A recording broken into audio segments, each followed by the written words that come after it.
நாங்கள் வாக்கு கேட்டு வந்திருக்கோம். நான் தான் வேட்பாளராக அந்த தொகுதியோட வேட்பாளராக நான் நிற்கிறேன். எனக்கு ஒரு வாய்ப்பு கொடுங்க நீங்கள். உங்கள் வயசுக்கு நீங்கள் ஆமாம், நம்ம வயசுக்கு யார் யாரையோ தேர்ந்தெடுத்திருப்போம். எனக்கு ஒரு வாய்ப்பு கொடுங்க நீங்கள். 25 வயசு தான். ஆமாம், எனக்கு பீகார் சட்டமன்ற தேர்தலில் 25 வயதில் ஒரு பொண்ணு நின்றாங்க. அந்த பொண்ணு வெற்றி பெற்றுட்டாங்க. ஆனால் நம்மளதில் எத்தனையோ பேர் நின்றாங்க. ஆனால் இளைஞர்களுக்கு வாய்ப்பு கிடைக்கிறதில்ல. நான் என்னுடைய தொடர்பு எண்ணே நான் கொடுத்துருக்கேன். நான் வந்து நீங்கள் மற்றொரு அரசியல்வாதி மற்றொரு வேட்பாளர் ஓட்டு கேட்டு வந்திருக்கான் அப்படின்னு நீங்கள் என்ன நினைக்காதீங்க. நான் அதனால தான் முன்னாடியே இதில் போட்டிருக்கேன். அரசியல் என்பது மக்களை வைத்து பிழைப்பதற்காக அல்ல, மக்களுக்காக உழைப்பதற்கென்ற முழக்கத்தை முன் வச்சு நாங்கள் வந்திருக்கோம். அதனால் நீங்கள் வந்து இந்த பகுதிக்காக முகம் புதுசாக இருக்குது அப்படின்னு நீங்கள் நினைக்காதீங்க. நான் இந்த பகுதியோடைய பிரச்சனைக்காக நான் மனு கொடுத்துருக்கேன், போராடி இருக்கேன், வழக்கு வாங்கியிருக்கேன். என்ன உங்களுக்கு தெரியாமல் இருக்கலாம், ஆனால் இந்த பகுதியோடைய பிரச்சனைகள் என்னன்றது எனக்கு தெரியும். அந்த உரிமையில நான் உங்ககிட்ட நான் கேட்டு வந்திருக்கேன். எனக்கு ஒரு வாய்ப்பு கொடுங்க. நன்றி. நன்றி. தொகுதியோட வேட்பாளராக நிற்கிறாங்க. 25 வயசு தான் ஆகுது. 40 வயசு ஆளு 30 வயசு ஆளை பார்த்துருப்பீங்க. 25 வயசுல மக்களுக்காக ஒருத்தர் வந்து உழைக்கணும் அப்படின்னு வந்திருக்கிறாரு. அதனால அவருக்கு வாக்கு செலுத்துங்க. இதான் அவரோட சின்னம், இதான் அவரோட எண்ணும் கூட. உங்க வார்டுல ஏதாச்சும் பிரச்சனைனா கூட நீங்க வந்து கண்டிப்பா கிளீன் பண்ணுமா? கிளீன் பண்ணுங்களா? இல்ல கிளீன் பண்ற சொல்லணுங்களா? சொல்லுங்க. நீங்க ஒரு 4 பேர் எங்களுக்கு ஒரு கையெழுத்து கொடுங்க. நாங்க படிவத்தோட தம்பி வரும். அப்படி இந்த இதுல போய் மாநகராட்சியில நம்ம இப்பவே நாளைக்கு நாளான்னைக்கு நம்ம கொடுக்கறதுக்கான வேலையை செய்யணும். சரிங்களா? நீங்க க்ளீன் பண்றது இல்லையா? இல்ல நாங்க நீங்க சொன்னீங்கன்னு எடுபடாது. ஏன்னா கவுன்சிலர் ஜெயிச்சுட்டா, அவனுக்கு நீ உங்களோட வாக்கெல்லாம் தேவையில்லை. அடுத்து எம்எல்ஏக்கு தான் தேவை. நாங்க என்ன சொல்றோம்னா, நாம் தமிழ் கட்சி ஒரு படிவத்தில் எழுதி நாங்கள் போய் கொடுத்தோம்னா அதோட வேலைப்பாடு எப்படி இருக்குன்னு உங்களுக்கு தெரிய வரணும். அதுக்கு நீங்கள் சொன்னீங்கன்னா தான் எங்களுக்கு தெரியும். தேர்தல் நேரம்னா அதனால் நீங்கள் கேட்டிங்கன்னா செஞ்சு கொடுக்குறதுக்கு தயாராக இருப்பாங்க. அவங்களுக்கு தெரியும். ஏன்னா அடுத்த 2 மாதத்தில் ஓட்டு கேட்டு அவங்க வந்தாகணும். அதனால் நீங்கள் வந்து மனு அந்த மாதிரி யாராவது கொடுத்துருக்காங்களா? அவர்கிட்ட சொல்லி நீங்க பண்ணி கொடுங்கம்மா.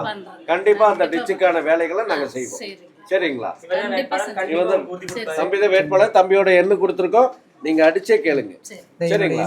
முன்னாடியே கொடுத்துருக்கோம். நீங்க மற்ற கட்சி மாதிரி நான் இது வந்து ஒரு அரசியல வந்து முழு நேரமா நான் எடுத்து பிழைப்புக்காக நான் வரல. அதான் தெளிவாக நான் கொடுத்துருக்கேன். அரசியல் என்பது மக்களை வைத்து பிழைப்பதற்காக அல்ல, மக்களுக்காக உழைப்பதற்கு.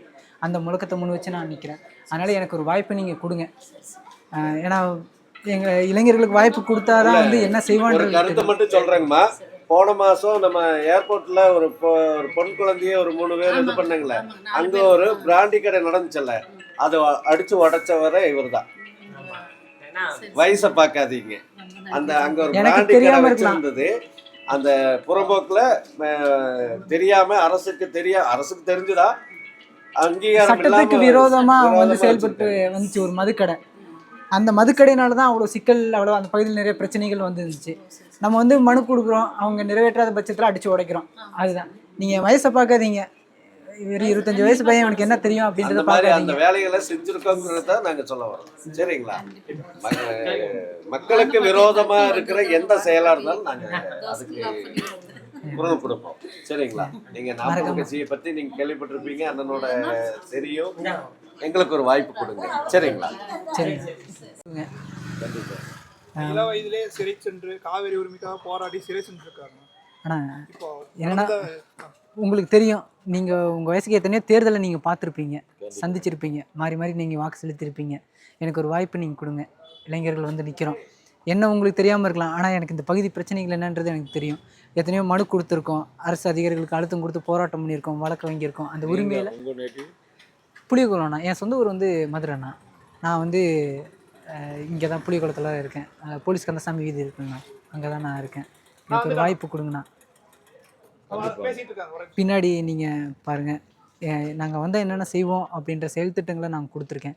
அதே போல் என்னுடைய தொடர்பு எண்ணையும் நான் கொடுத்துருக்கேன். நீங்கள் எப்போ இருந்தாலும் இந்த பகுதி சார்ந்த பிரச்சனைகள் எதுவாக இருந்தாலும் நீங்கள் நான் எல்லா கட்சிகளும் வந்து தேர்தல் நேரத்தில் வருவாங்க வாக்கு கேட்டு. ஆனால் நாங்கள் முன்னாடியே வர்றோம் அப்படின்னா எங்களுக்கு வந்து நாங்கள் எந்த கட்சியோடும் கூட்டணி இல்லை, தனிச்சு தான் நாங்கள் நிற்கிறோம் அப்படின்றது நாங்கள் ஆரம்பத்துலேருந்து கொள்கையை எடுத்து நாங்கள் வந்துக்கிருக்கோம். மன்னிச்சிருங்க தொந்தரவுக்கு. நான் தான் இந்த சட்டமன்ற தொகுதியோட வேட்பாளராக நிற்கிறேன்க்கா. ரொம்ப சின்ன பையனாக இருக்கான் அப்படின்னு நீங்கள் நினைக்காதீங்கக்கா.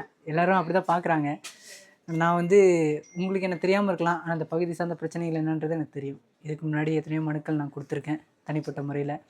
அதனால் எனக்கு ஒரு வாய்ப்பு நீங்கள் கொடுங்க. விவசாய சின்னத்தில் நாங்கள் நிற்கிறோம். அதனால் ஒரு வாய்ப்பு கொடுங்கண்ணா. மற்ற அரசியல்வாதி மாதிரி மற்றும் ஒரு அரசியல் கட்சியாக நீங்கள் எங்களை பார்க்காதீங்க. நாங்கள் வந்து என்ன சொல்கிறது, எத்தனையோ போராட்டங்கள் பண்ணி நான் வந்து வழக்கு வாங்கி சிறைக்கு போய் அந்த மாதிரியான இதில் உரிமையோடு நான் வந்து நிற்கிறேன். இந்த தொகுதியில் நான் நிற்காம வேறு யார் நிற்பா? நன்றி. நீங்கள் படித்து பாருங்கள். மற்ற நான் கண்மூடித்தனமாக எனக்கு ஓட்டு போடுங்க நான் கேட்டு வரல. நீங்கள் எந்த வேட்பாளர் சரியாக இருக்காங்கன்னு நீங்கள் பாருங்கள், ஒப்பிட்டு பாருங்கள். இதுக்கு முன்னாடி இவன் என்ன செஞ்சுருக்கான், இனிமேல் என்ன செய்வான் அப்படின்றத பார்த்துட்டு நீங்கள் வாக்கு செலுத்துங்க. நன்றி. விவசாய சின்னத்துக்கு ஓட்டு கேட்டு வேட்பாளர் தம்பி தான் வேட்பாளராக நிற்கிறேன் அப்படியே தொகுதியில்.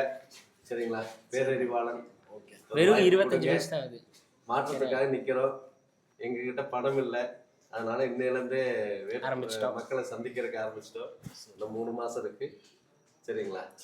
ஒரு வாய்ப்பு கொடுங்க. இதான புதிய சின்னம்னா இந்த விவசாய சின்னத்துக்கு வாக்கு செலுத்துங்க. மறந்துடாதீங்க. மற்றும் ஒரு வேட்பாளர் நினைக்காதீங்க. நிறையா கட்சிகள்லேருந்து வருவாங்க, அவங்களில் ஒருத்தங்க அப்படின்னு நினச்சிடாதீங்க. நாங்கள் ஒரு படித்த பிள்ளைகள், இளைஞர்களுக்கு ஒரு வாய்ப்பு கொடுங்க. நாங்கள் வந்தால் என்னென்ன செய்வோன்றது துண்டறிக்கையில் கொடுத்துருக்கோம். ஒரு முறை மாற்றி போட்ட நம்ம ஒரு மாற்று அரசியலுக்கு நம்ம வழிவகுக்கணும். அது உங்கள்கிட்ட இருந்து தொடங்கணும் அப்படின்னு நாங்கள் விருப்பப்படுறோம். ஒரு வாய்ப்பு கொடுங்கண்ணா. தம்பியோட எண்ணு கொடுத்துருக்கோம். தம்பியோட எண்ணு கொடுத்துருக்கோம். ஏதாவது தேவைன்னாலும் வார்டுக்குள்ள வேற ஏதாவது பிரச்சனை இருந்தாலும் தெரியுங்க, உடனடியாக தகவல் கொடுங்க. அதற்கு உண்டான தீர்வு நாங்கள் எல்லாருக்கும் சரிங்க. நோக்கி தான் நாங்கள் நகர்றோம். நன்றி. சட்டமன்ற தொகுதியோடைய வேட்பாளராக நான் நிற்கிறேங்க. எங்கள் கட்சியில் முன்னாடியே வேட்பாளர்கள்லாம் அறிவிச்சிட்டாங்க. யார் கூடயும் கூட்டணி இல்லை, தனித்து தான் நாங்கள் போட்டிடுறோம். அதனால் நான் முன்னாடியே வாக்குகளை கேட்டு நாங்கள் வந்திருக்கோம். இதுதான் எங்களுடைய புதிய சின்னம், விவசாயி எங்களுடைய சின்னம். ஒரு வாய்ப்பு நீங்கள் கொடுங்க, இளைஞர்களுக்கு ஒரு வாய்ப்பு கொடுங்க. மறந்துடாதீங்க. நாங்கள் வந்து என்னென்ன செய்வோம் அப்படின்றது எங்களுடைய இதில் நாங்கள் கொடுத்துருக்கோம். எனக்கு நாங்கள் வந்து அரசியலில் ஒரு பிழைப்புக்காக நாங்கள் வரல.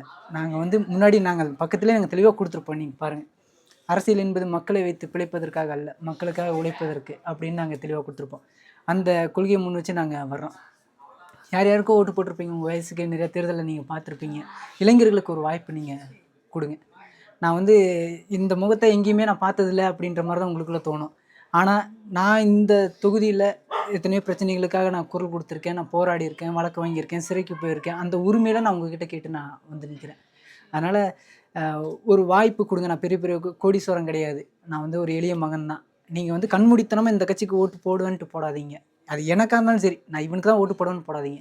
எந்த வேட்பாளர் நமக்காக நிற்பாங்க அப்படின்றத நீங்கள் பாருங்கள். வரக்கூடிய வேட்பாளர்களை எடுத்து வச்சு யார் நமக்காக நிற்பா, யார் சரியாக இருக்காங்க, இதுக்கு முன்னாடி அவங்க என்ன செஞ்சுருக்காங்க, இனிமேல் வந்து என்ன செய்ய போகிறாங்க, அந்த எல்லா திட்டத்தையும் பார்த்து நீங்கள் வாக்களிக்கணும் அப்படின்னு நீங்கள் நினச்சாலே அந்த இடத்துல நான் தான் வந்து நிற்பேன்.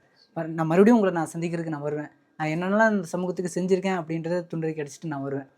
அதனால் நீங்கள் வந்து ஒரு வாய்ப்பு, மாற்று அரசியல் நம்ம பேசினா சரியாக இருக்காதுங்க, அது செயலில் நம்ம காட்டணும். அதனால் ஒரு வாய்ப்பு கொடுங்க. நன்றிங்க.